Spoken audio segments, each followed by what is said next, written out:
We all know what you eat impacts your health, but it also has a major effect on our planet. So here are 3 ways to eat more sustainably to help out Mother Earth.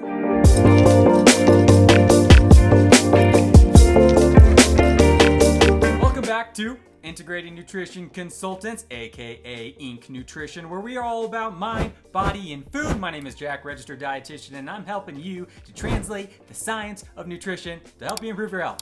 So let's first briefly talk about the problem. All right, the highly respected Lancet Commission summary report, where 37 leading scientists from 16 countries developed global targets for sustainable food production, basically says our food system needs to change. The reality is that humanity as a whole is facing a major problem. On one end, more than 820 million people still lack sufficient food on a day-to-day basis. And on the other hand, in developed nations, the food production is so unsustainable that it threatens our climate and the resilience of our ecosystem. And here is a statement from that report. Without action, today's children will inherit a planet that has been severely degraded and where much of the population will increasingly suffer from malnutrition and preventable disease. That's depressing.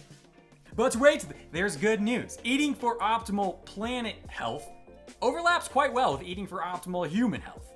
Food is arguably the single strongest factor we can change to help the environment. So even though the outcome looks a little dim right now and we still need some major policy change, you can make a difference. So the first thing you can do starting today is to eat more plants. Why, you ask? Well, the production of animal products takes quite a toll on the environment.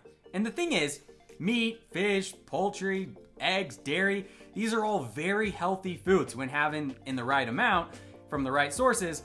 But the reality is we're probably having a little bit more than what we need. So do you need to become vegan? No, unless you want to, of course. But there's the thing. You don't need to be all extreme to make a difference.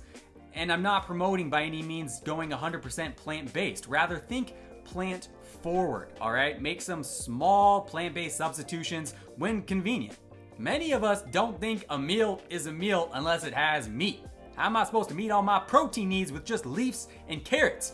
Well, I got news for you. There are some very high-quality plant-based protein foods, such as legumes like beans and lentils, soy products like tofu, tempeh, soy milk, edamame, nuts and seeds, including nut butters like peanut butter, almond butter, even some grains like quinoa, buckwheat.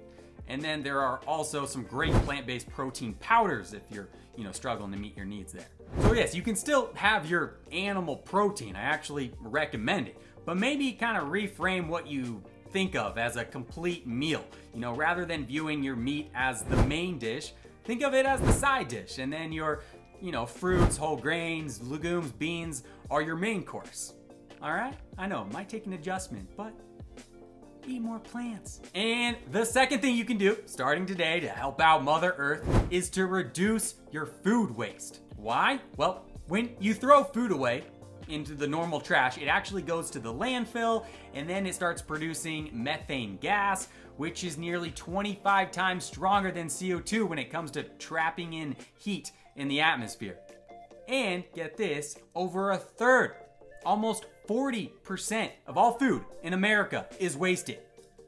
And it's okay to not eat everything all the time, but please try to compost. There's a huge difference, and it can help the environment so much more if you toss your food in the compost bin as opposed to a landfill. Think about it. One adjustment. Consider it. But before you even get to that point, please shop responsibly. Only buy what you think you're gonna eat. So don't go ahead and just get 3 heads of cabbage, 4 bunches of spinach, 15 stalks of celery just to have it sit and rot in the corner of your fridge. And number 3, the final sustainable suggestion that I have for you today is to eat local. Why? Well, not only is local food more fresh, tastier, and more nutrient dense, but it has traveled way less to get to you. The average fruit or vegetable travels 1,500 miles before it arrives at your grocery store. So let's reduce our carbon footprint, shall we?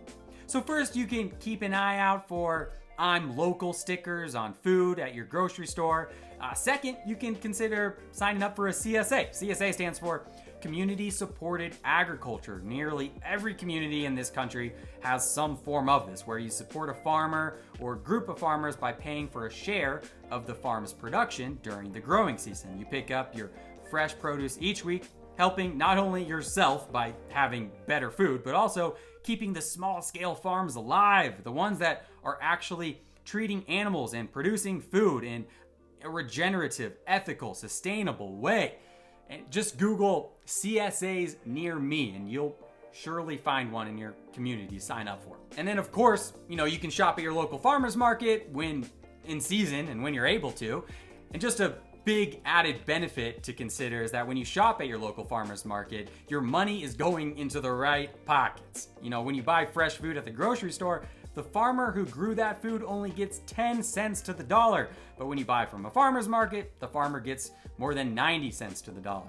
Also, not to mention, you can develop a beautiful sense of community, getting to know the people who actually grow the food that you eat. It's called being a food citizen.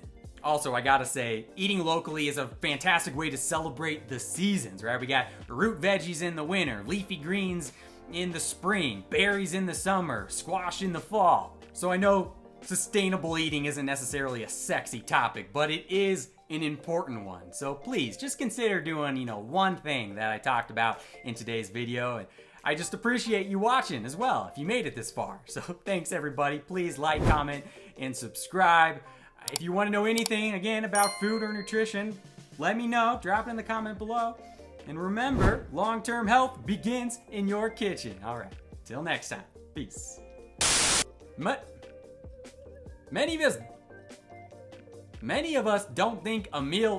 You got root veggies in the winter, leafy greens in the spring, summer in the fall. So yeah, you can still have your animal protein. Just view it as the side dish and the veggies as the main dish. Nuts and seeds, legumes and beans, whole grains, whole fruit. Don't forget those leafy greens.